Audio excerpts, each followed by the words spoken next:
Hey everyone, Union here, and before you ask, yes, this is a Gacha Life 2 avatar. Why do I not use it for animation videos? I already talked about this.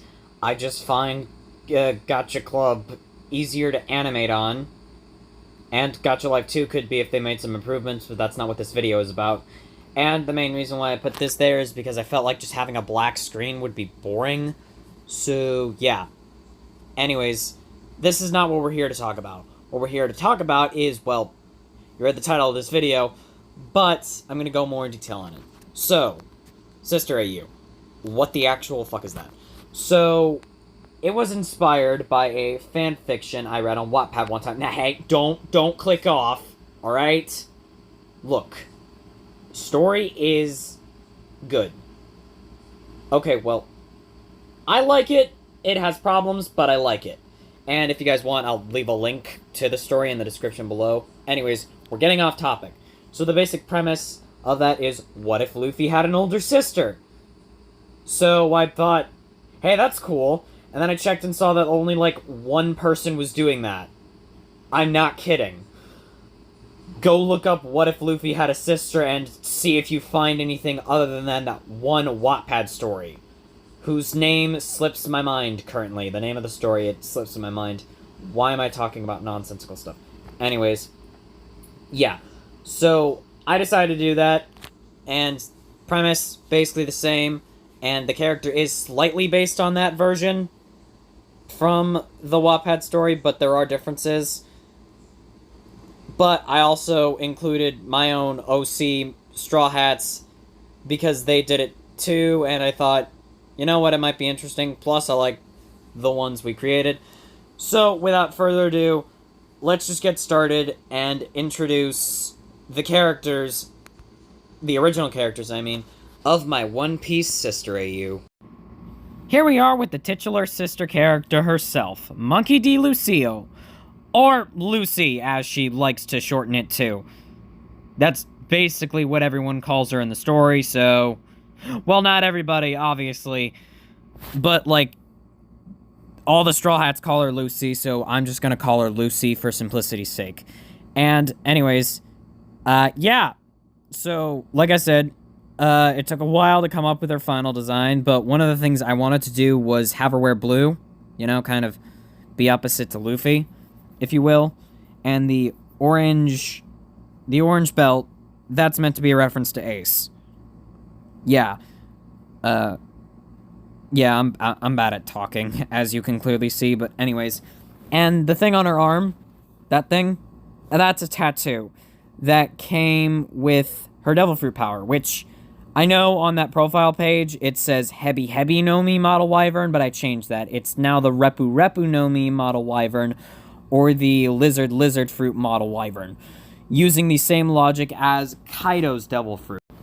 Now, the reason why I named it that instead of the Ryu Ryu no Mi Model Wyvern or the Dragon Dragon Fruit Model Wyvern is simple and kind of dumb. I wanted a Luffy-style awakening where it's revealed that her Devil Fruit is actually named something else, which I'll talk about later. So, yeah, I went through several names, but eventually settled on Lizard Lizard Model Wyvern. So, yeah. Her Devil Fruit, it's a mythical zone, by the way. You could absolutely tell, but still just thought I'd point that out, which gives her the ability to turn into a wyvern-style dragon. I have art, well, I have gacha art of her in her hybrid form, but I don't have images of her in her, like, full dragon form, simply because I'm bad at drawing. Well, not really bad, but my art is, let's say, inconsistent at best. So, yeah, I did not feel confident drawing her. But, yeah. Yeah, one of the weaknesses of her Devil Fruit is she can't control herself when she goes full wyvern. And before you ask, does she get over that weakness in the time skip? We'll get to that. But yeah, currently, like, at the start of the story, she can transform parts of her body into dragon, kind of like the thing that Marco does, where she can transform, as I said before, part of her body into dragon, like dragon arm, dragon legs, yada yada, you get it. She can do that thing. And she's able to do that through intense training. But yeah, like I said, we'll go over some forms later. Now, regarding her outfit, this is her first outfit. But there are variations to this, one of which being her kind of iconic look, if you will. You know, the one that I basically always imagined pre-time skip Lucy in, basically. But yeah, this is how it would be for the East Blue. Yeah, East Blue. East Blue arc. It's been a while since I've watched One Piece, guys, okay? Give me a break. But yeah, there is another variation of this outfit that has a sash. Why did I make a variation with this? I have no idea. I just thought it looked cool. But she wouldn't always wear the sash. But yeah, this is something she occasionally dons sometimes. And those two combined are basically her first outfit. Like, for all of East Blue Saga. And it will immediately change once going into the Grand Line.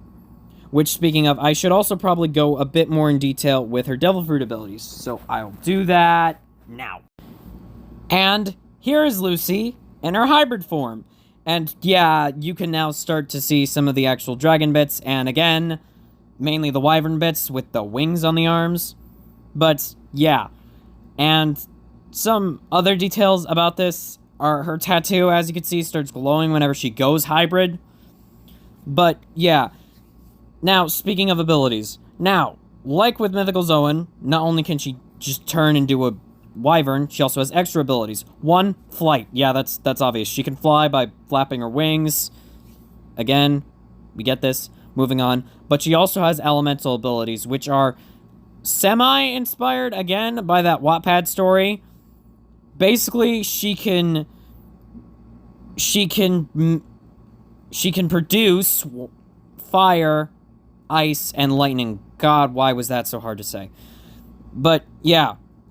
But if she ends up generating too much, like, for instance, she gets too much fire, her body starts to overheat. She generates too much ice, her body starts building up frostbite.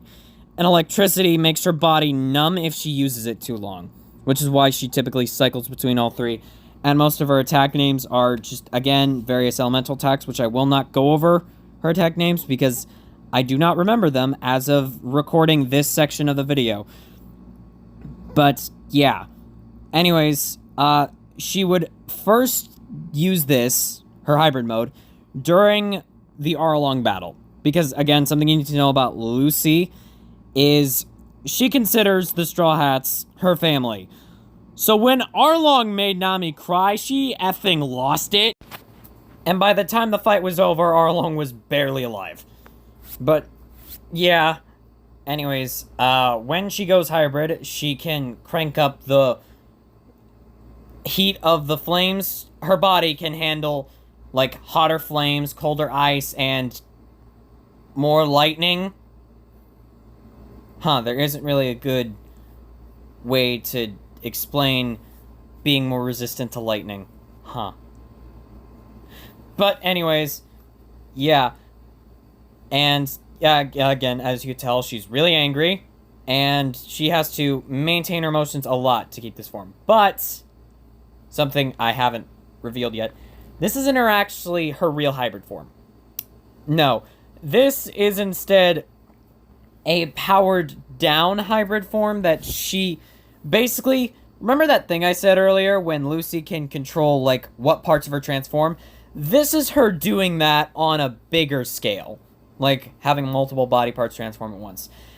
And the reason why she did this and passed it off as her actual hybrid mode is because she has a hard time controlling her true hybrid form. Which, speaking of, and da-da-da-da, here it is! Oh god, why are the pants brown? Oh god, that was a mistake. Oops. Well, nothing I can do to change it now, but anyways, true hybrid, and as you can see, it's a lot more draconic than the last one.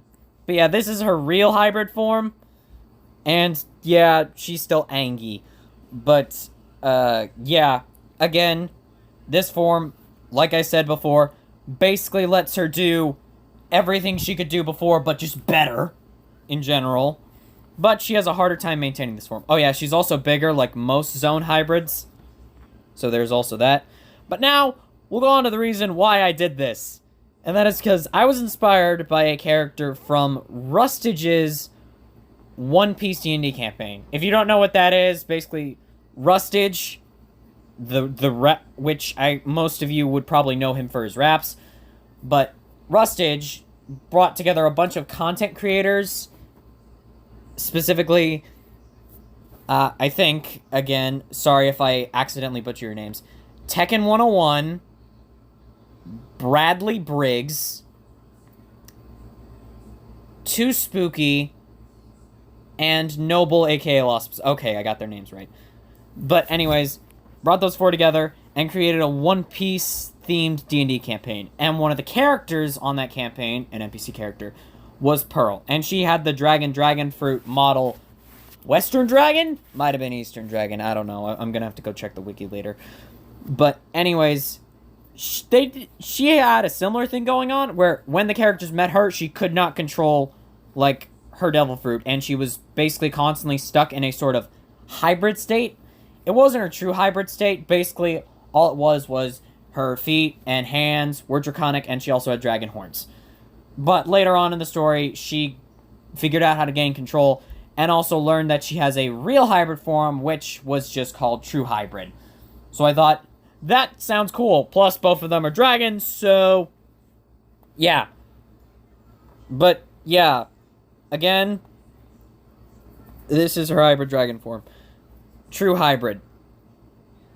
Her True Hybrid dragon mode. I really need to stop repeating myself. But, yeah. Yeah, I like this.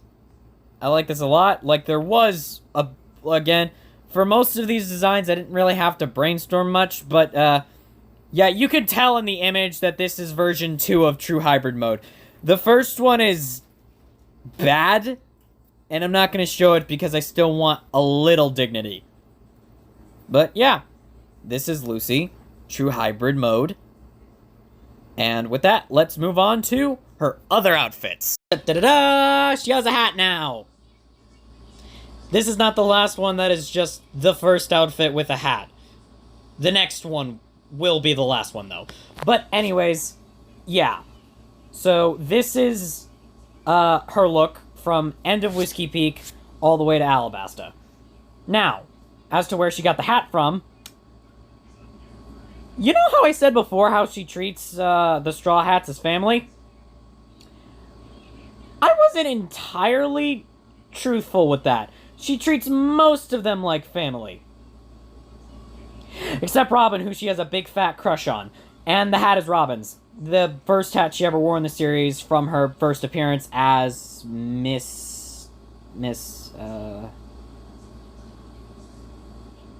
don't remember... I don't remember her Baroque Works name, okay? It's been a while since I've watched it. Was it Miss Sunday? Please comment down below if I'm correct or not, because I genuinely can't remember.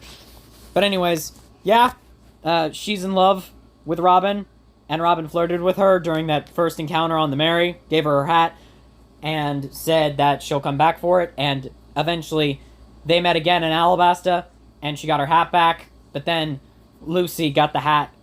Robin gave Lucy the hat again after her and Luffy's battle with Crocodile, and then when she formally joined the crew, she got the hat back. But yeah, again, this is just like, again, this isn't something that happened for a long portion of the story, but still, yeah, it happened, and I love it. Again, shows their love, in my opinion. Also, side question. Do you guys think Robin should know Lucy has a crush on her, or be oblivious but still flirtatious? Because I can go with either, but I feel like it would be more in character for her to know and pretend like she doesn't, and is honestly just waiting for Lucy to confess. Again, comment down below your guys' thoughts on this. But yeah, without further ado, let's go on to the next outfit. And here we have her iconic outfit, aka the one I always imagine her in whenever I think pre-time skip Lucy. And again, as you can see, it's just a hat change. This time it's the hat from Robin's Jaya outfit. Again, when they got to Jaya, Robin gave Lucy the hat, and the reason why she still has it is because Robin didn't bother to take this one back because she wasn't trying to play a sly game of, give it back to me when we meet again. That was an awful Robin voice. But, yeah, like I said before, and in Robin's opinion, Lucy looks better in the hat than she does. Well, again, if you ask Lucy, she'll say Robin looks cuter, but again, I digress. Anyways, yeah, this is, again, like I said, her iconic outfit, aka what she wears for a lot of stuff for the series. But, like, arc-wise, she would wear this from Jaya, Skypiea, and if I don't directly mention, like, oh yeah, she wore this outfit for, like, the entire arc, then assume she's probably wearing either this or some variation of this outfit.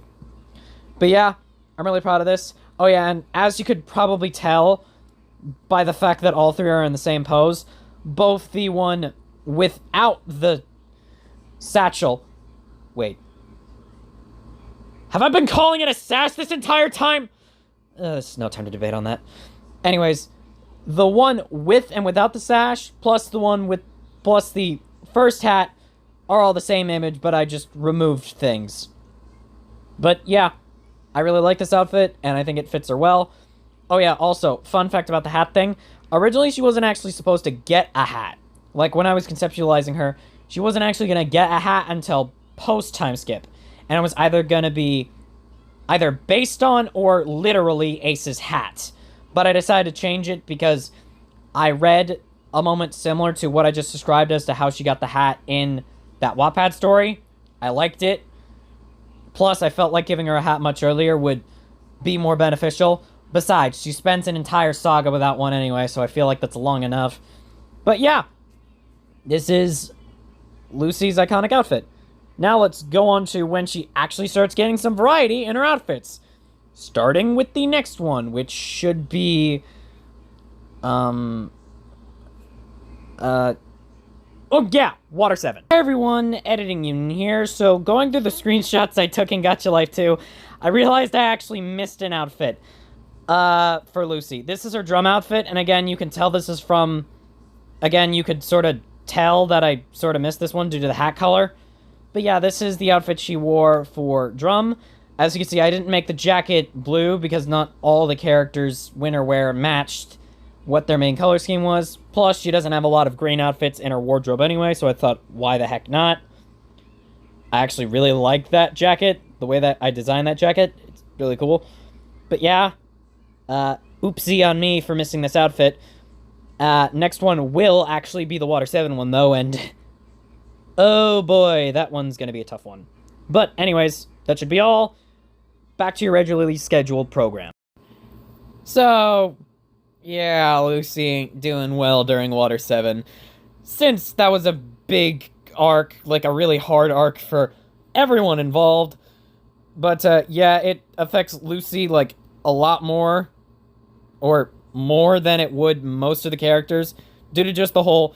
as I have tried to state throughout this video, I don't know if I did a good job at it, but as I've tried to state, Lucy's the mother of the crew. Basically, that's like her role she plays. Technically, it's vice captain, but you get the idea. She treats most of the crew, minus Robin, as family. So when that family starts to fight, and say things they don't mean to each other, and starts breaking apart, it doesn't go well for her, as you can see. So, yeah, again, all started with Usopp getting beat up by the Frankie family, which she joins Luffy, Zoro, Sanji, and Chopper in destroying the Frankie house. Again, I'm pretty sure that part was obvious, but I didn't want people asking, oh, hey, did she join in that fight? She did. And she was probably one of the most pissed characters there. Seriously, if it weren't for, like, everyone else there, she probably would have just burned that entire place down and killed everyone inside. But, yeah, then finding out that the Mary can't be repaired... That did not help her. That made it worse. That made her depression worse. And then her and Usopp, and then Luffy and Usopp's fight made that even worse. And then the seemingly disappearance of two crewmates in the middle of that. And before you ask, wait, wasn't Robin the only one who disappeared? What do you mean two? We'll get to that later. But yeah, that doesn't help. That doesn't help.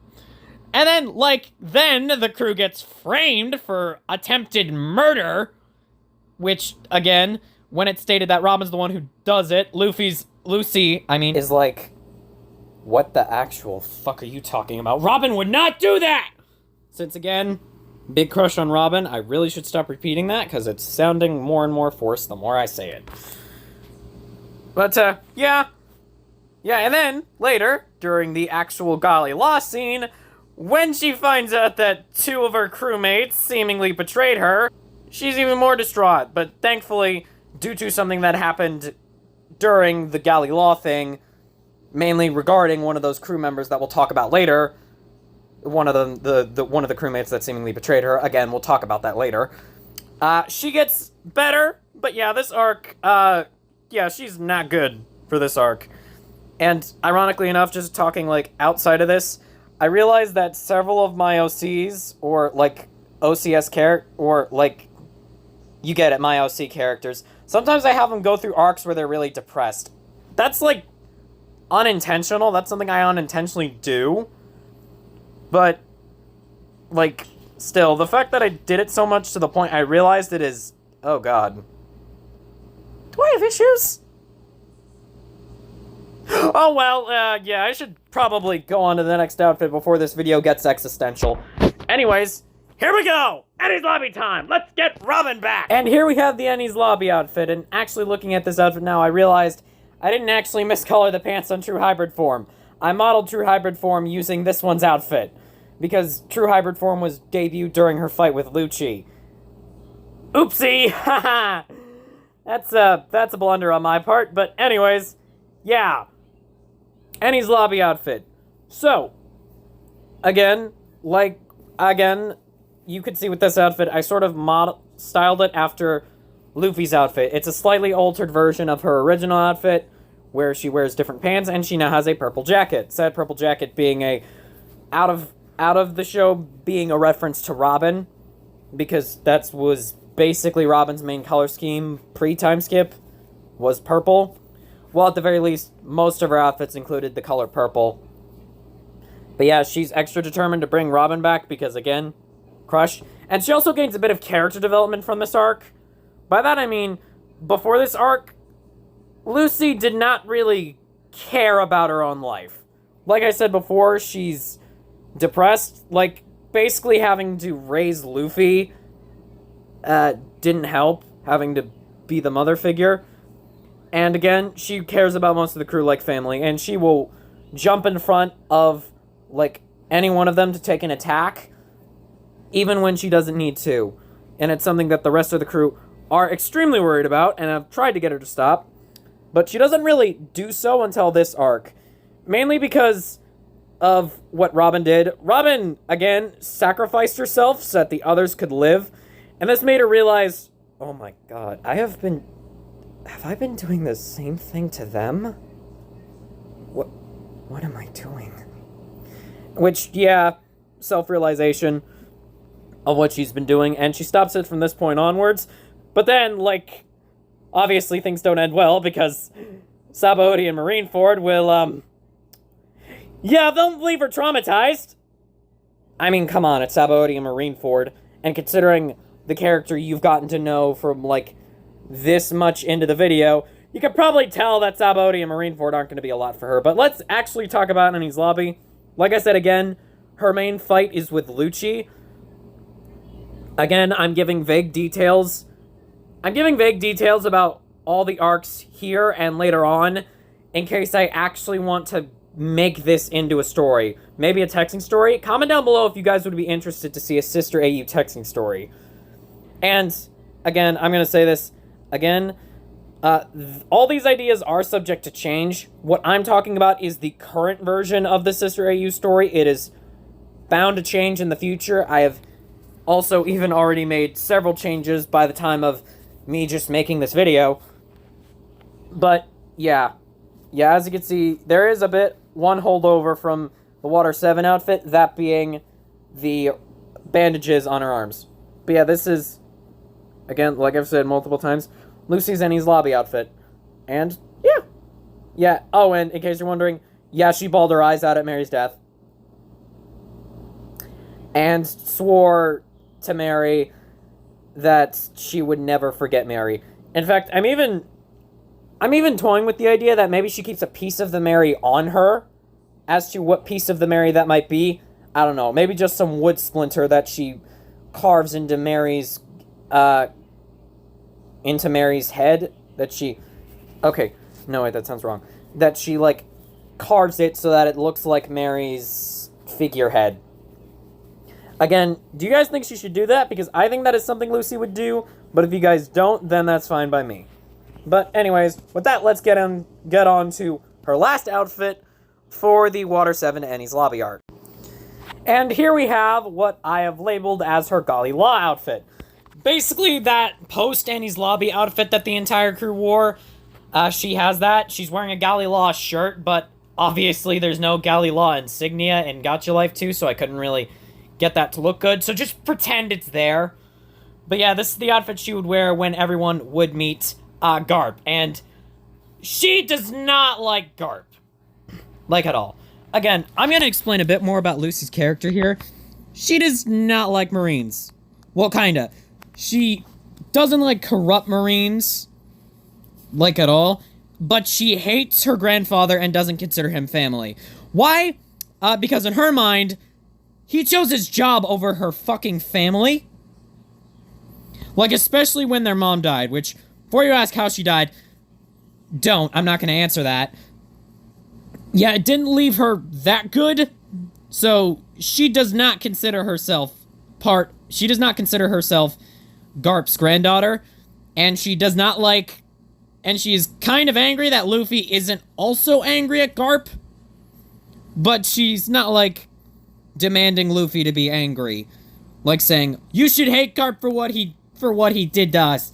No, more or less just questioning how he can still get along with him. But, yeah. Yeah, so her relationship with Garp is not great. So when he shows up, she's not happy about it. And then, again, this is also the outfit she wears when the Thousand Sunny is built. Oh, yeah, and her view on Franky, she's hesitant at first, like, obviously due to the whole Usopp thing. But after, like, helping with Robin and the Thousand Sunny, she forgives Franky. And she gets... kind of a mix of jealousy and also weirded out when Robin does the, thing she does to Franky to get him to join the crew. Y'all know what I'm talking about. I'm not legally allowed to say it on YouTube because the YouTube overlords will demonetize me or even take down this video if I say it. But you know that thing with Robin where she grabbed Franky's? You get it. You get it. You get it. It would partially turn her on, but also get her jealous and also weird her out a bit. But, yeah. Yeah, because, again, like I've stated 1,000 times, she likes Robin. And also, when Robin reveals that, like, anything her clone limbs feel, she can feel, she also gets, like, hot. She gets hot thinking about what that could mean. Again, Lucy... Oh yeah, I should state, Lucy is 3 years older than Luffy. She's 20. Again, you could probably see that through the age thing on Gacha Life, but I feel like I should have said it earlier beforehand. But, yeah. Oh yeah, and for those who are asking what Lucy's birthday is, I haven't figured it out yet. If you guys have suggestions, leave it in the comments. But, yeah, that's basically all I have for this outfit. Oh yeah, and she cries when Usopp apologizes and rejoins the crew. But, yeah, with that, let's move on to the next arc. And here we have Lucy's final outfit before the trauma starts to set in. And by that I mean before the traumatizing arcs happen. And this is her Thriller Bark outfit, which is one of my favorite of her pre-time skip outfits. And yeah, it's based on a Ghost Hunter type of thing. That's what I wanted it to look like, and I think it worked. Plus, I also reused the satchel, not sash, from one of her old outfits. So, yay, reusing. That's not... what did I just say? Anyways, you get the idea. And, yeah, I really like this outfit. And in case you're wondering how she thinks about Brook, she thinks he's a pervert, but, is sad when she hears his backstory, especially the Laboon bit. Yeah, she really does care about Laboon. Even if she didn't quite agree with Luffy's method of helping him heal, she does care about Laboon and him. Plus, after Brook finds out she's gay, he stops the whole pervert thing with her. Still does it to Ramen and Nami, though. Mate, why? He still does it on both of them? Because. There's no other reason, just cause. And, yes, he does get on Lucy's nerves. But hey, sometimes family fights. But, yeah. I have nothing much else to say about this outfit other than I just really like it.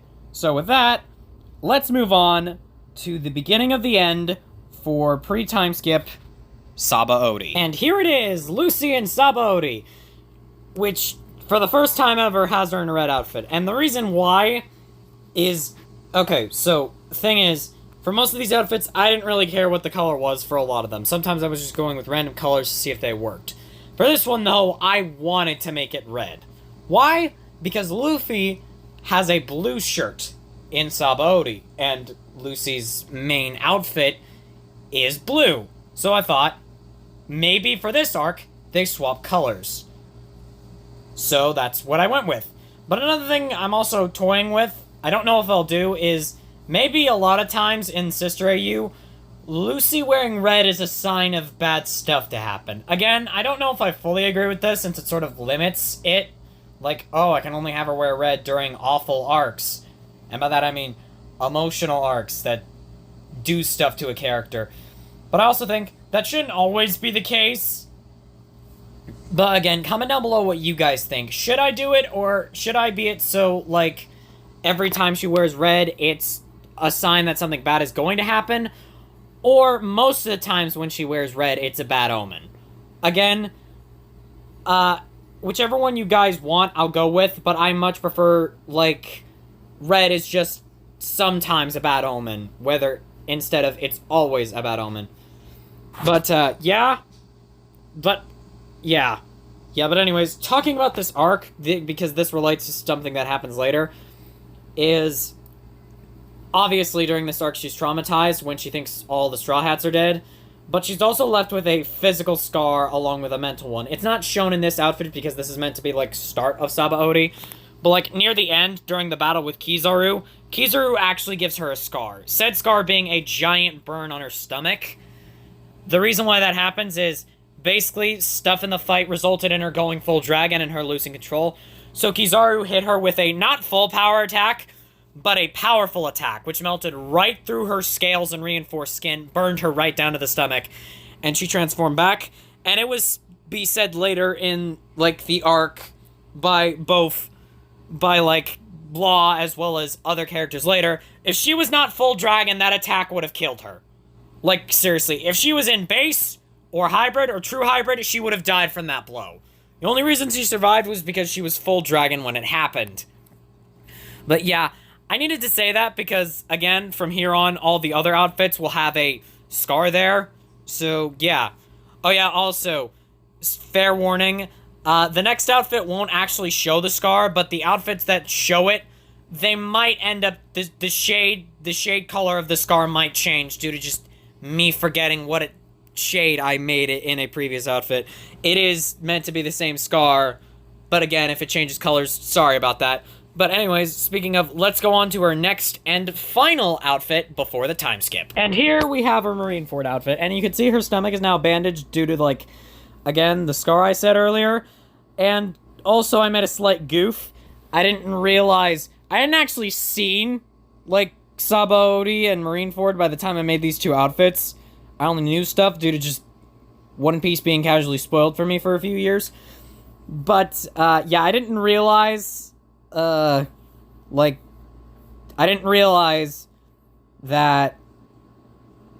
Amazon Lily, Luffy had his own outfit during Amazon Lily. I might give Lucy one later, since I didn't realize, again, that Lucy wore that outfit, then wore it throughout for Marineford, then changed it when it got covered in poison. So just assume that this is the second outfit she gets later. Oh yeah, and side note, I oddly enough like the color combo of this outfit, like the torn brown, purple pants and the magenta, I think. I could be wrong on that shade. For the top is nice, but yeah, as you can see, she's battle damaged, and again, she looks fine now, but she will not be later during Ace's whole thing.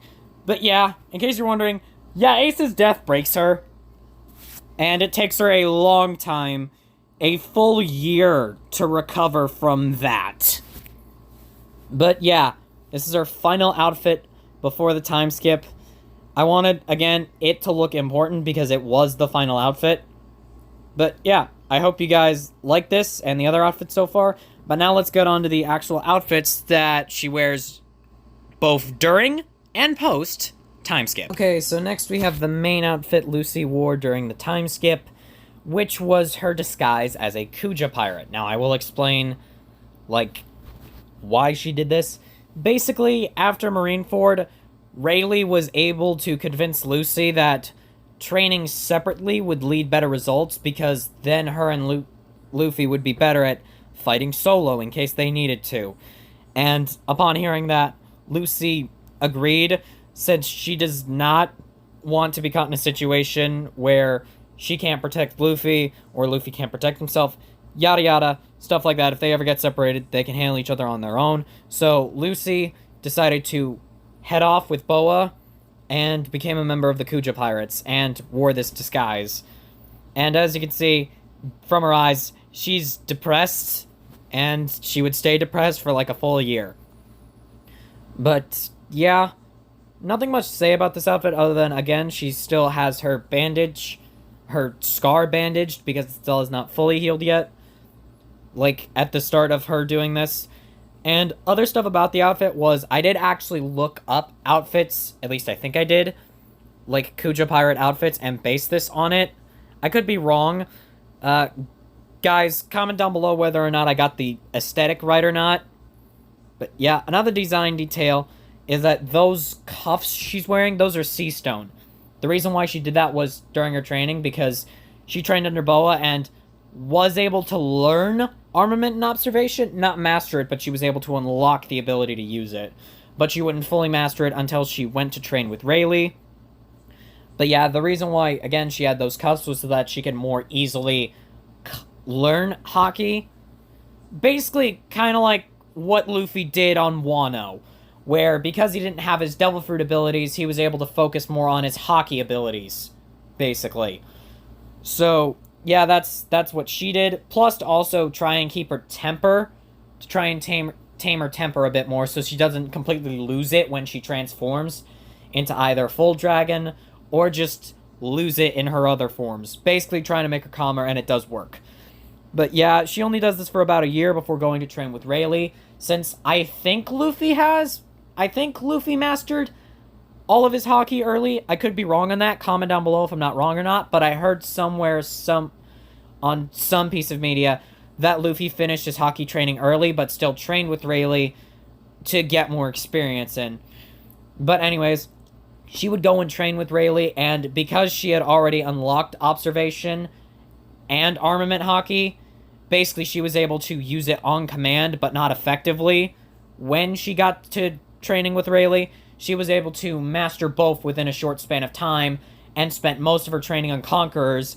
Yeah, she has Conquerors, but I mean, come on, she's Luffy's sister. Of course she would have Conquerors. Like, seriously, I'm 95% sure literally everybody, both Garp and Dragon, have Conquerors. I'd be honestly surprised if they don't. Well, I don't know if Garp has Conquerors, but I'm pretty sure he does. And, like, come on. Dragon's the leader of the Revolutionary Army. He has got to have Conquerors. Again, I'd be honestly amazed if Garp and Dragon don't have Conquerors. But anyways, regardless, yes, she has Conquerors, and that's how she would spend the 2-year time skip. Again, not going into any details of, like, some stuff that happens for the Kuja Pirates, since I'm thinking of maybe making a movie that's set around the time of the time skip, similar to, like, the 3D to Y special. And in case you're wondering what she would do during that, I'm not spoiling it because I haven't come up with a plot for it, if there even would be one. But anyways, that's all I have to say about this Kuja outfit. So let's move on to her actual outfit post-time skip. And here we have the long-awaited post-time skip design. So again, I didn't mention this with, like, the Kuja thing. I didn't mention it with the Kuja outfit because I was saving it for this one. She wears her hair in a braid now. That is basically her iconic time skip look. Most of the time when she has a braid in her hair, it's post-time skip. There are exceptions, obviously, because I like variety. But still. And as you can see, you can now see her actual stomach scar. And that was the best I can do, okay? So I don't want to hear any comments saying it looks shit. But, yeah. Overall, I like the outfit. Like, as you can see, she has a blue jacket with a black shirt now. I really like that combo. And, which is kind of ironic that I say that, because it's hardly in any other outfits. But, hey, most other outfits I just go with what looks good. Other changes you can now see is the belt is purple now. Ironic, since the old orange belt was a reference to Ace. Yeah, But yeah, and as you can see, she is now less reserved character-wise because she no longer wears gloves now. Almost all of her old designs either had her wearing some gloves or no gloves, but now she isn't wearing any. Although I'm pretty sure I stopped making her wear gloves for, like, the Thriller Bark outfit. I could be wrong, but I'm pretty sure she didn't have any gloves in that outfit. But yeah, I overall like this outfit, and again, since it's basically her most iconic suit, aka the one she wears, like, out of, quote-unquote, the material outside the story. Again, there wouldn't be, but if you guys want to see some what-ifs, like, oh, what if she was in some One Piece games, or other movies, which I have thought of. Well, I gave her outfits for movies, but I don't know if I'll talk about those there. Maybe at, like, the very end, and bunch them all up together with other movie characters. But yeah, overall, I like this outfit and think it's really cool. And, again, I just overall like this. But, yeah, and as for, like, strength-wise, obviously, like I said before, she can use Armament, Observation, and Conqueror's Haki. And, she's just stronger, and can control her forms better. She can't go Berserk and True Hybrid anymore. That was a weakness. I don't know if I mentioned it, but it was a weakness. And maybe she can go full dragon? Again, should she be able to go full dragon post time skip, or should I leave it as some Berserk thing that we almost never see? She's still gonna, like, not use it much just due to fighting better in hybrid and base than actual dragon. Plus, it's hard to combine Haki with that. As we saw with Marco, he mostly only used Haki on his claws. But yeah, first outfit of the time skip, and we're starting off with a bang. But now let's head on to Punk Hazard. Oh yeah, right. But before we mention Punk Hazard, her first Punk Hazard outfit, aka when they're in the hot side of Punk Hazard, it's this outfit but without the jacket. That's it. Moving on to the actual winter wear version of the Punk Hazard outfit. Then next up we have our first winter wear Punk Hazard outfit, and yeah, I'll be honest, I made this for this video. This did not exist beforehand, and you can kind of tell with just how rushed the design looks. Her second Punk Hazard outfit is better, but I also want to comment, I don't actually know much about Punk Hazard. Like, only thing I know about it is that it ties into Dressrosa, it's where everyone teams up with Law, and where several revelations are found out, and also, like, the characters get a body switch. That's it. That's all I know. But, yeah? Oh yeah, and before you ask who Lucy switches bodies with, I don't actually know, because I haven't actually seen the arc yet, so I can't decide. I think maybe it'll be Robin, because I don't think she had her body swapped. I could be wrong on that. Like I said, have not watched the arc, so for those who have, if she does get body swapped with someone else, don't tell me. I don't want to be spoiled. Or maybe do, because it doesn't seem like Netflix is ever going to add that arc. And other sites don't have the episodes I need. Well, unless I want to pay, like, a bunch of money, which I don't. So, yeah. Oh, shoot. It transitioned to the second outfit. I'm too lazy to go and finish it. But yeah, next outfit, like this one a lot more. But yeah, this is her second outfit. Again, don't know much about Punk Hazard. All I know is that for some reason they get a second winter wear outfit in the arc. Again, don't tell me where, because I don't want to be spoiled. But yeah, regardless, again, don't have much to say on this outfit because I don't know the basics of this arc. Again, I focused mainly on, like, the main arcs is where I got the most focused in for the outfits. And other power-ups, yes, Lucy gets new forms. I mean, come on, how could I not? But yeah, we'll get to those when we get to them. But yeah, oh, and as you can already tell, the scar has now drastically changed in color. Again, I warned you guys that it would change. Again, sorry. And I will try to make... And, like, if I go back to edit these, I will try and make them all the same shade. And hopefully I succeed. But yeah, regardless, that's basically all I have to say about this outfit. Let's move on to the stuff I actually care about. Like the Dressrosa stuff. And then next up we have my literal favorite post-time skip outfit I've made for Lucy, her Dressrosa arc. Now, fun fact, this outfit was loosely inspired by an actual shirt I own. And originally it was going to be that, but I couldn't actually make it in Gacha Life, so I instead went with this. But I do actually like this design. But again, I actually really like this. And I might and like, if you guys want to make art of Lucy and make one of her in the rose shirt I showed earlier, you can do that. I'd be fine with that. But yeah, regardless, I like this outfit for her in this arc. Like, a lot. Like, the way the red, white, and black go off of each other is really nice, in my opinion. Plus, I weirdly like the shoes. But, yeah. Yeah, again, Lucy is there. Like I said, I haven't seen Dressrosa, or I've seen one. Wait, no, that's technically wrong. I've seen one episode from Dressrosa. And before you ask, no, I'm not going to tell you what that episode is. I've seen one episode from Dressrosa solely due to the fact that, for some reason, it was airing on I think it was Cartoon Network? I think? Or was it Disney? I can't remember. It was airing on something that I thought it wouldn't be airing on. But yeah, I recorded the episode. I watched it. Again, wasn't anything big. But yeah, the main thing I have is that she joins Luffy in on the Dressrosa fight. Oh yeah, and in case you're wondering, what about Luffy's disguise? Because it was Lucy. Was I inspired by that? No. I actually did not realize that until I watched a clip.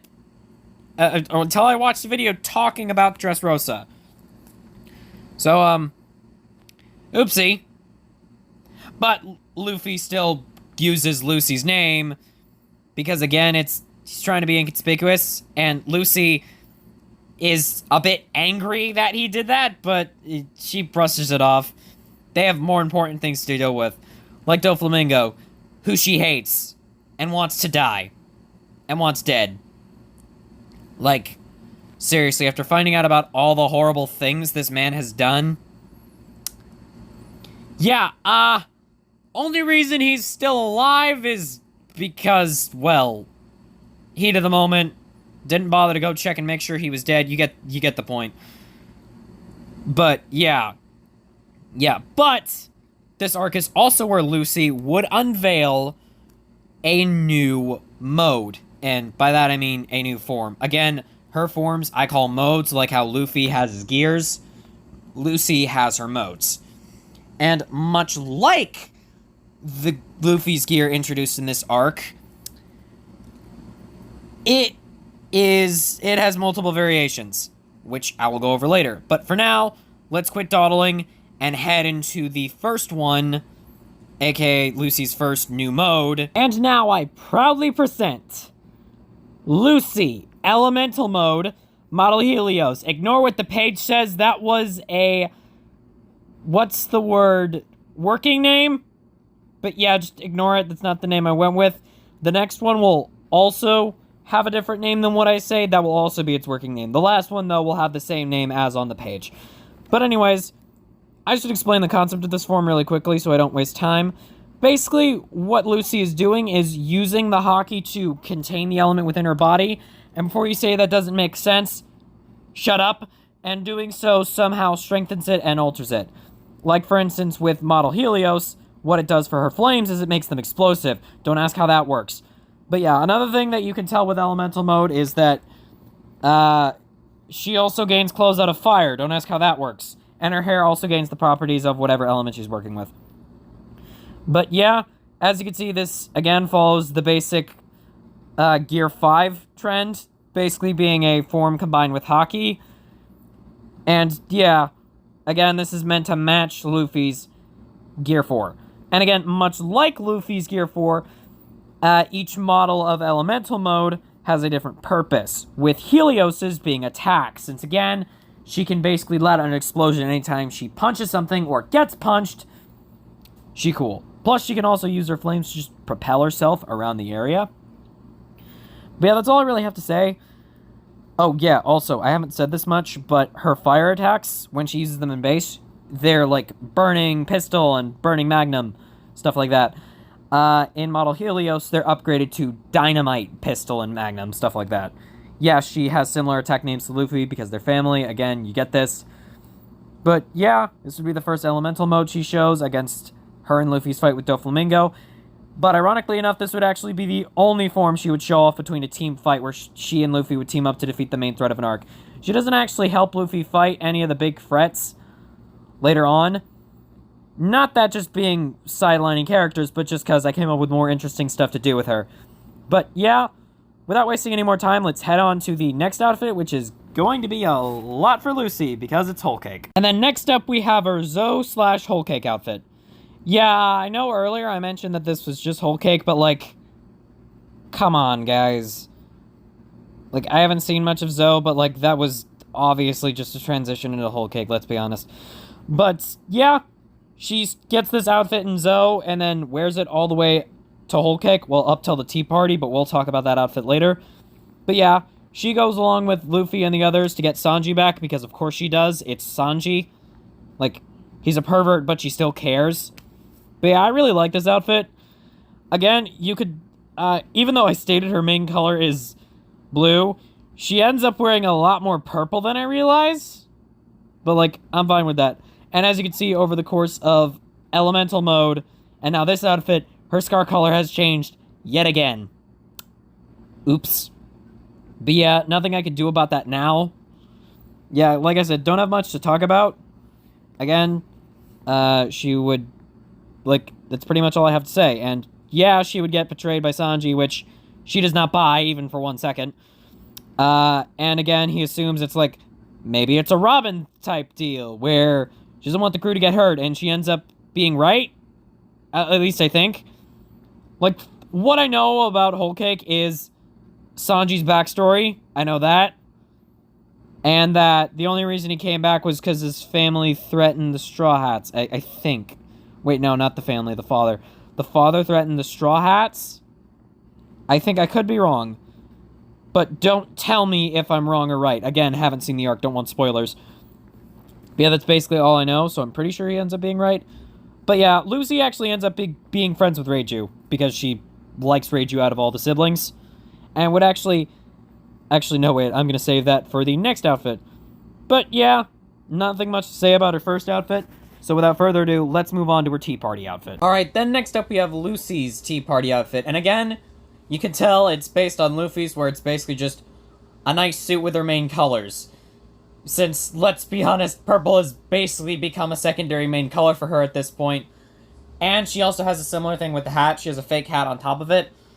But yeah, like I said before, she doesn't actually join Luffy in battling Katakuri. Instead, she has an exclusive fight with Smoothie, aka the general that we literally saw almost nothing of. Like, we barely got to see what she could do. Like, yeah, she had a fight against Reiju, but like, the moment Smoothie ringed out her poison, yeah, it was, you couldn't even call that a fight. But yeah, so I thought, you know what? I'm gonna give her this exclusive fight. Plus, I think it would be even more cool if Luffy again managed to defeat Katakuri on his own using Gear 4, instead of using, like, Gear 4 and the Elemental mode she debuts during this arc at the same time. Again, just cuz. But yeah, again, nothing much I have to say on this outfit. It's just basically a suit. So let's move on to the next elemental mode and stop wasting time. And then here we have the second model of elemental mode model Kion, which is named after, I think, an ice goddess. I don't know, I heard the name in the Flash, and again, I don't know much about mythology, so I could be wrong in saying ice god. Maybe it's just an ice deity or something of the other. Regardless, that's where I got the name from. But yeah, again, as you can see, her working name was Model Basilisk. I was trying to name them all after lizards, but I failed spectacularly. Only one of them actually ended up getting named after a dragon/lizard, so, what can you do? But anyways, now explaining, like I said before, Lucy first used this form against her fight with Smoothie, reason being because of its abilities. And this form, speaking of the abilities, is mainly used for defense, basically. And, oh, dang it, I don't think I explained Model Helios' weakness. Shoot. Alright, I'll explain it right now. Basically, Model Helios, again, once Lucy runs out of hockey, she can't use the form anymore until her hockey becomes fully restored. And also, Lucy has a chance of overheating if she stays in the form too long. Basically being so hot to the point she passes out and literally steaming. And she has to cool off before she can transform again. And again, it's not really a problem if she just, like, transforms once and then falls out of the transformation, but if she enters it several times at once, yeah, you get the point. But anyways, moving back on to Model Kion. Model Kion is mainly specialized in defense, and what the hockey does to her ice is lets her channel it as an icy mist that will freeze anything it touches. So say, like, a sword's coming at her shoulder. It hits, instantly freezes solid. Basically, stuff like that. And she can also use this ability to send a blast of ice-cold wind at an opponent, which helped greatly against Smoothie since she was mainly a close-range fighter and didn't have much long-range attacks. The reason why this is put in place is one of Model Kion's weaknesses, in that, due to the ice contained in her body, it slows her down, like, a lot. It's her slowest model It's her slowest model of elemental mode. So, yeah, because of that, she developed more long-range attacks for this model, and stuff like that. And other weaknesses, similar to Model Helios, she can't use it if her hockey runs out, and she can also accidentally freeze herself. And by that, I mean build up, like, similar to Todoroki. Basically, build up a lot of frostbite to the point she can barely move. Stuff like that. Like, seriously, after her battle with Smoothie was done, Reiju had to literally pick her up and carry her away from the tea party. But, yeah. And, not gonna lie, if we're just speaking based on, like, all of the elemental mode models, I think Model Kion might be my favorite. I don't know, I just like how apathetic and uncaring she looks. Plus, I think the outfit and style just goes well together.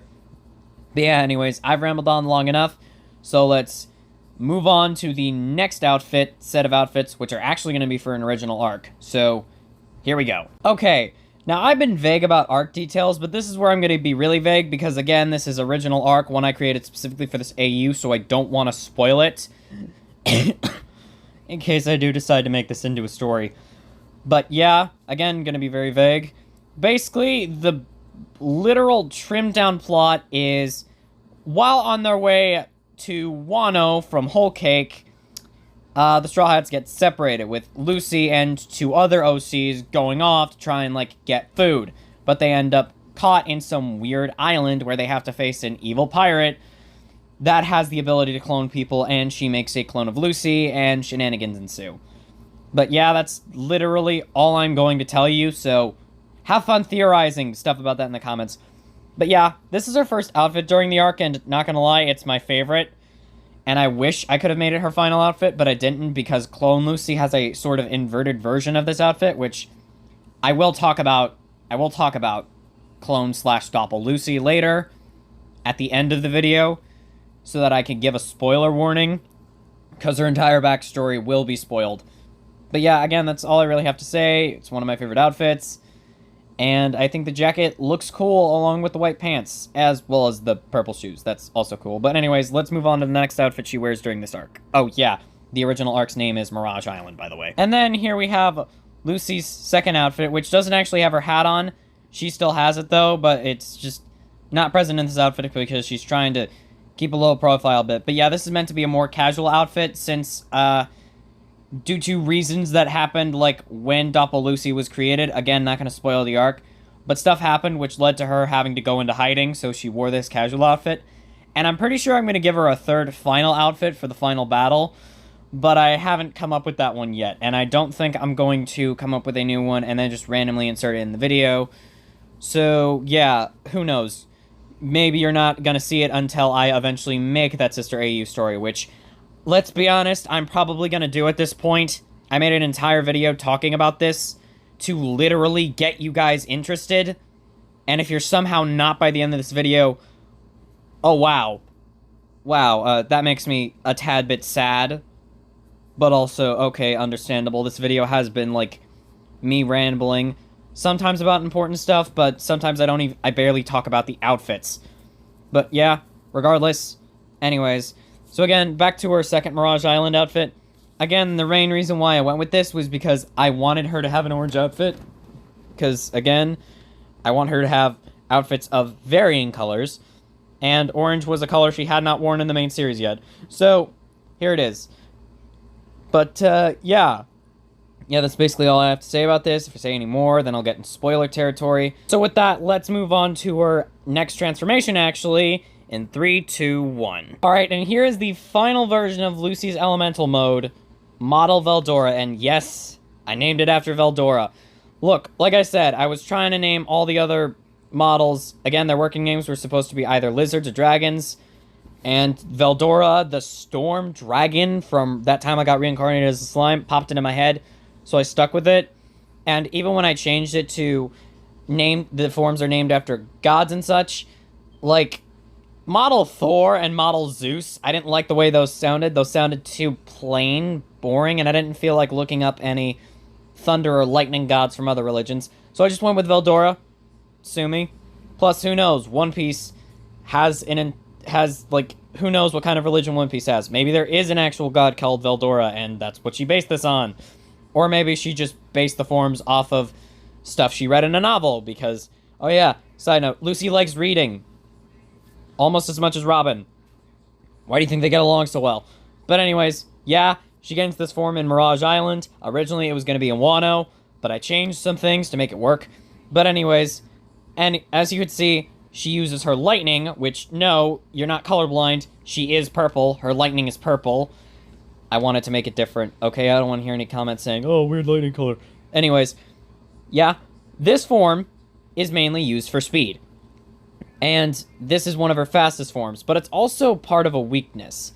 Basically, the only way she can use this form effectively is by constantly, well, when she's moving, constantly having observation hockey up, because if she doesn't, she literally cannot see where she's going. Like, seriously, when testing this, she slammed through a tree.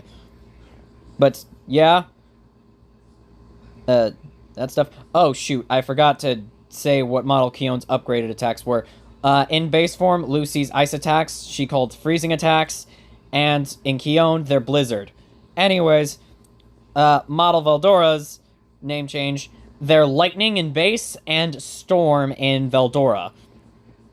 But, yeah. Again, this is one of her fastest forms ever, and it's my least favorite out of all the... No, that goes to Model Helios. This is my second least favorite. Yeah, I tried to make it look interesting, but I might give this one a redesign in the future. But yeah, this one's weaknesses are basically similar to the others. Can't use when hockey runs out, can only be used when hockey's replenished. And if she goes into it too long, her body goes numb, and basically can't move for a while if she overuses it. But yeah, that's basically it. Again, not telling you what fight she gets this in, because that would spoil Mirage Island. She just gets this in the final fight of Mirage Island. Well, she first uses this in the final fight of Mirage Island, that's all I'll say. But yeah, without further ado, let's head on back to the original arcs. And by that I mean, like the original One Piece arcs, not fan-made arcs. Here we go. Alright, start of Wano. We're almost finished with Lucy's outfits. But yeah, her Wano outfit is, again, one of my favorites that I've had her worn. I don't know why, just I think baby pink? I could be wrong on that shade of, no, not pink, blue. But I could be wrong on that name shade, so if you guys could just name what shade of blue she's wearing, that would be nice. But yeah, I really like this outfit. And again, I also styled her hairstyle to be more Japanese looking. Again, I hope I succeeded. But again, I just really like the way this outfit turned out. I wasn't expecting it to come out this great, and I'm glad it did. And again, nothing much to speak about this outfit. Like, only thing I can really mention is stuff that happened during Wano. So basically, after Luffy got one shot by Kaido and put into a prison camp, Lucy was somehow able to sneak into that prison camp. Don't ask how she did that, she just did. And basically, again, trained with Luffy to learn advanced Haki. Fun fact, this was originally going to be how model Veldora came to be. She would be able to use it with advanced observation Haki, because again, the whole speed thing. But again, I changed it due to something we'll see later. But yeah, other than that, I really like this outfit. Oh yeah, side note, her post-raid outfit would be similar, but I didn't make it because if I did, it would be almost the exact same. Like, the only thing I could do is change the colors, but I don't want to do that because I really like this color combo. And I think it fits Wano Lucy, if you know what I mean. But, yeah. So, yeah, just pretend her post-raid outfit is similar to this. Just imagine that in your heads. But, yeah. Yeah, again, that's pretty much all I have to say for this one. So, let's move on to her Beast Pirate disguise, which, oh boy, I have some stuff to talk about with that one. And here is her Beast Pirate's outfit. And I love everything about it except that fucking sleeve. Okay, so, real talk. The piece that I used for Lucy's tattoo was a shoulder piece. It was a shoulder piece that I colored green, but this outfit, I couldn't do that because I needed the shoulder pads for this one.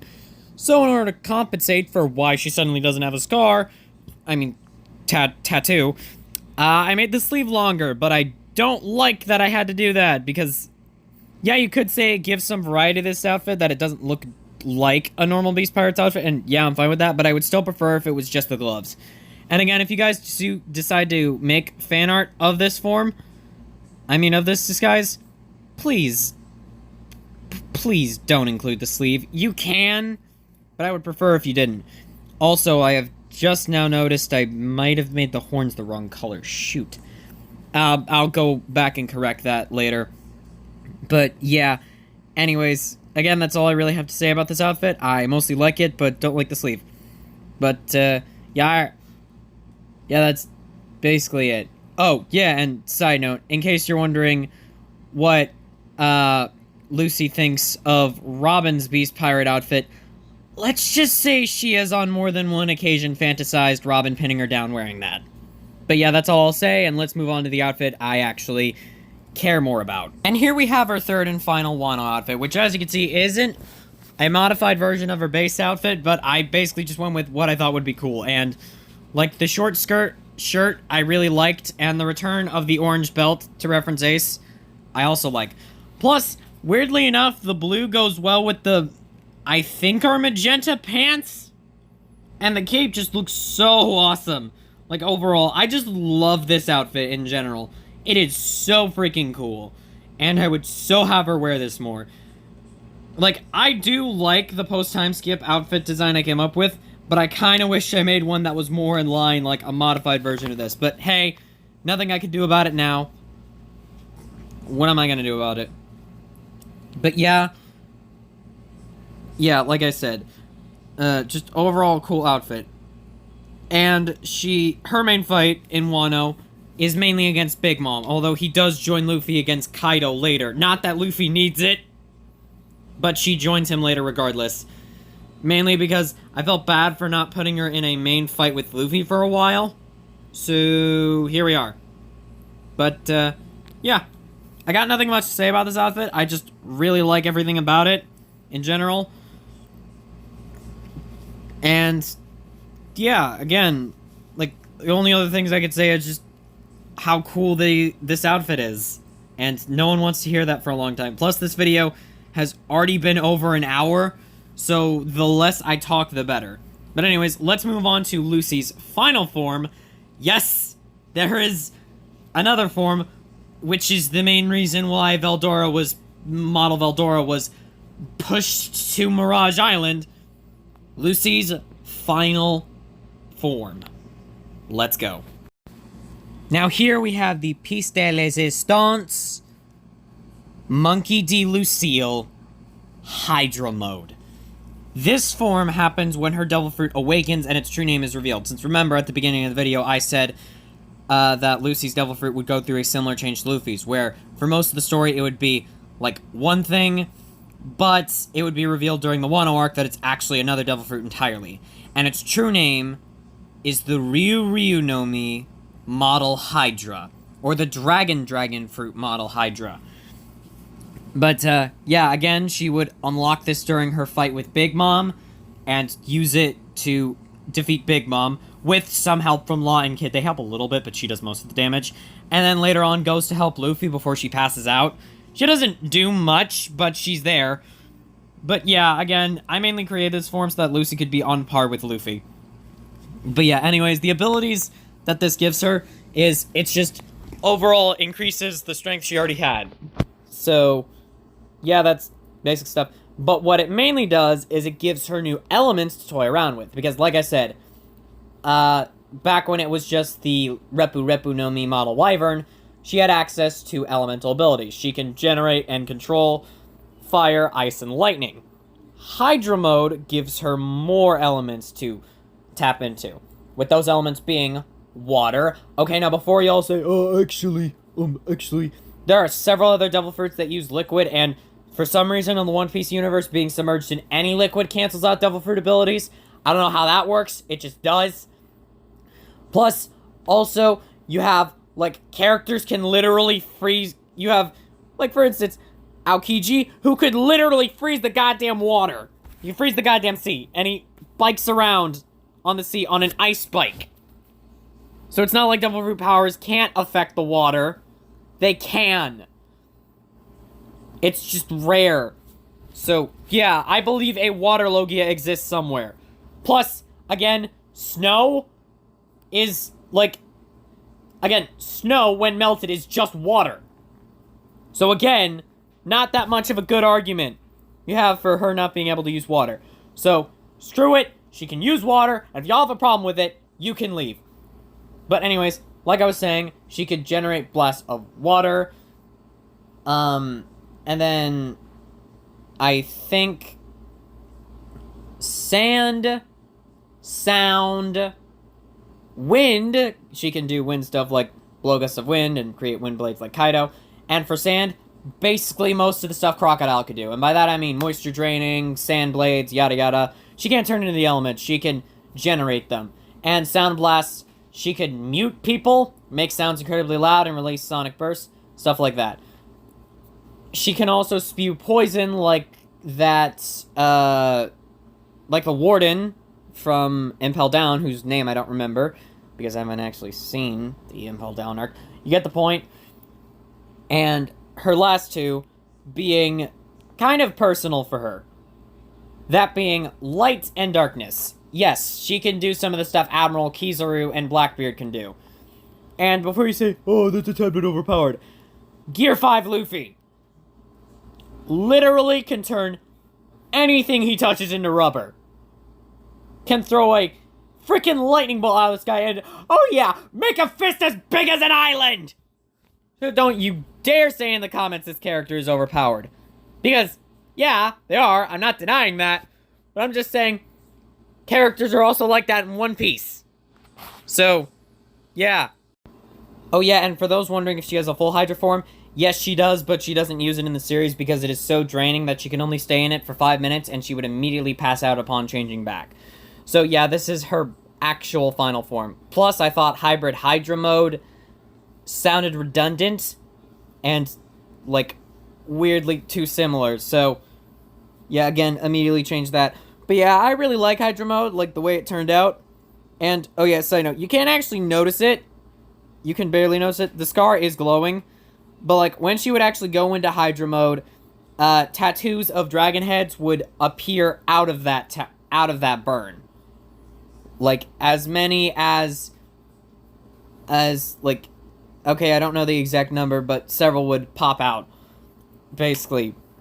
But, yeah, overall, this is really cool. Fun fact, originally, she was going to attain this during Egghead Island, but I wanted her to obtain it similar around the time as of Luffy's, so I pushed it to Wano, then pushed Model Veldora off to the wayside.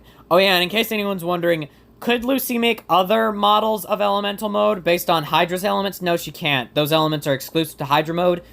Maybe through training she could unlock those elements in her base form, but that's like... we're probably not going to see that in the story. Like, if I ever do a Next Generation thing, where it's basically a sequel to this story focusing on, like, the kids of Luffy and Lucy, then I will consider it. But as of right now, this is her limit. This is her peak. But, yeah, that's basically it. Let's move on to the final few outfits of this section. 3, 2, 1. Okay, and here we have Lucy's final canon outfit, because as of the time I'm making this video, Egghead is currently the last arc. Well, at least that I've heard about, so... yeah, this is her last outfit. Anyways, as you can see, the outfit takes inspiration from Luffy's. But also, I just want to say something. This one, the coloration of this one was based on a colored version of the manga I read, where the shoes were black. But then, in the anime, I saw a clip from the anime, and saw that the shoes were supposed to be, like, same color as the outfit. Which I did not know, because I've not seen a single episode of Egghead Island yet. Because, like, again, unlike what those idiots at Netflix think, I actually want to wait and not watch an arc that should not have been put on Netflix until they put most of the time skip arcs there. Okay, calm down. Calm down. Don't get into a shouting match. Anyways, yeah, you get the point. I still like this outfit, but I might make revisions to change it based on, like, the way it's colored in the anime. But again, I'm fine with this one, so I may or may not change it. But again, like I said, last outfit. And only really fun fact I can give is her and Kizaru have a rematch. Which is actually where she was going to unlock Hydra Mode before I pushed it to Wano. So, yeah, neat. But yeah, with that, that's all I really have to say. So, sayonara, guys. See you next time. Psych! Did you guys actually think I was gonna end the video there? Oh, yeah, no, we're not done. Well, kinda. I regret to inform that I cannot actually talk in detail about the other OCs due to me not realizing how long this video would get. So, I'll tell you their names, show you their iconic designs, as well as tell you their Devil Fruit abilities. But I'm gonna have to save their explanations for a different video because I did not realize Lucy would take up an entire video. But yeah. Anyways, here we go. I'm gonna show these OCs in chronological order of when they were introduced in the story and when, like, what arc they were introduced in. So without further ado, let's go! Alright, and first up we have Persona Multi. He was introduced during Loketown, and the backstory between him and Lucy is they were childhood friends who met in her and Luffy's village, and when they were young, they swore that they would be on the same pirate crew someday. And then eventually Lucy met back up with Multi when they were in Jaya. Not Jaya, Loketown. That's a different character. And they agreed to be a part of the Straw Hats, and he joined from henceforth. His Devil Fruit is the Multi-Multi-Nomi, or the Multi-Multi Fruit. Basically, what it does is it gives him split personalities, which can take control of his body at any time, but said split personalities also have their own abilities. Again, I'm not going to talk in detail about them, because this is not his video, but you can read what their names are, like, on his page. But, yeah, again, that's basically all I have to talk about him, so let's move on to the next character. Alright, and here is Vanya. Vanya was introduced during the Jaya arc, and that is also when she joined the crew. And she says the reason why is because she had wanted to look for a pirate crew to join, and she finds the Straw Hats interesting. And her Devil Fruit is the Tetsu Tetsu no Mi, or the Iron Fruit, which allows her to turn into Iron Sand. And before you ask what that is, basically think of it like metallic sand, is the best way I can describe it. If you want to know more about it, just look it up. But yeah, anyways, she is the scientist of the Straw Hat crew, and before you ask, no, I have not thought of a role for Multi yet. But yeah, that's pretty much it for her, so let's move on to the next character. And here we have Doppel-Lucy. Since I explained I would show her at the end of the video, I'm not going to go in detail about her since, again, can't do that much. And, like, the design I'm showing isn't even her current design, it's just her first design. But yeah, as you can see, she looks like an emotionless clone of Lucy, and again, inverted outfit, like I said before. But yeah, that's basically all I have to say about Doppel-Lucy. Again, not going to reveal anything about her because that would spoil Mirage Island. But yeah, that's all the OCs that I have made, and oh shoot, I just realized the villain's name is in the description. Son of a... Well, I hope you guys enjoyed the video, and please remember to like, subscribe, ring the bell, and comment for more. But, yeah, again, if you guys like this video and want me to make a full-on texting story out of this, yeah, I will. After I finish one of the ones I already have. Like, seriously, I have so many right now. So after I finish one, I'll think about making this one into a texting story. Again, comment down below if you guys want this. And, yeah. And hopefully I will end up releasing a sequel video, and, hopefully I'll end up releasing Saber Deku soon.